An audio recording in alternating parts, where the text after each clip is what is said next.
This verse blew me away.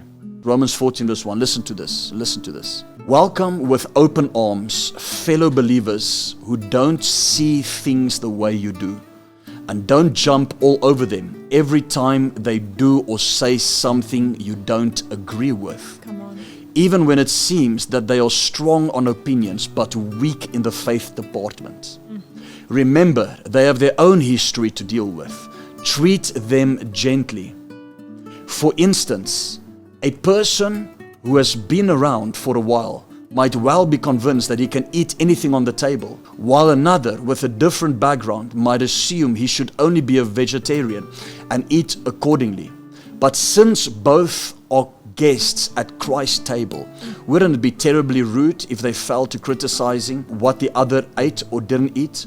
God, after all, invited them both to the table. Do you have any business crossing people off the guest list or interfering with God's welcome? If there are corrections to be made or manners to be learned, God can handle that without your help.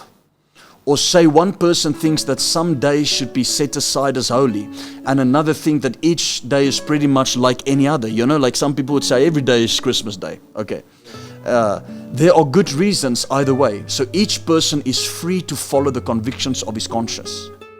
What's important in all this is that if you keep a holy day, keep it for God's sake. If you eat meat, eat it to the glory of God. And thank God for prime rib. If you're a vegetarian, eat vegetables for the glory of God. And thank God for broccoli. None of us are permitted to insist on our own way in these matters. It's God we are answerable to, all the way from life to death and everything in between, not each other. That's why Jesus lived and died and then lived again, so that he could be our master across the entire range of life and death and free us from the petty tyrannies of each other.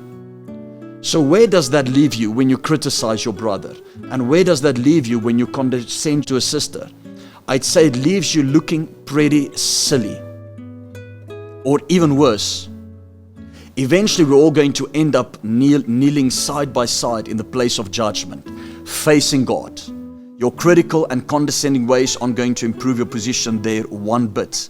Read it for yourself. The scripture says, as I live and breathe, God says, every knee will bow before me and every tongue will confess that I and only I am God. So tend to your own knitting. You've got your hands full. Just take care of your own life before God. Forget about deciding what's right for each other. Here's what you need to be concerned about.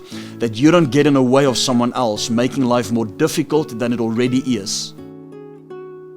I'm convinced, Jesus convinced me, that everything as it in itself is holy. Oh, everything as it in itself is holy.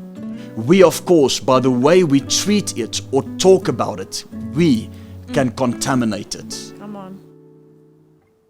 If you confuse others by making a big issue over what they eat or don't eat, you're no longer a companion with them in love, or are you?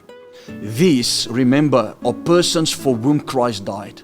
Would you risk sending them to hell over an item in their diet? Don't you dare let a piece of God-blessed food become an occasion of soul poisoning. Don't you dare let a piece of a God-crafted tree become an occasion of soul poisoning.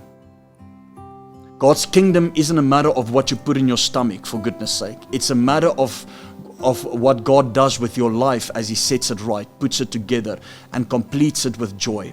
Your task is to single-mindedly serve Christ.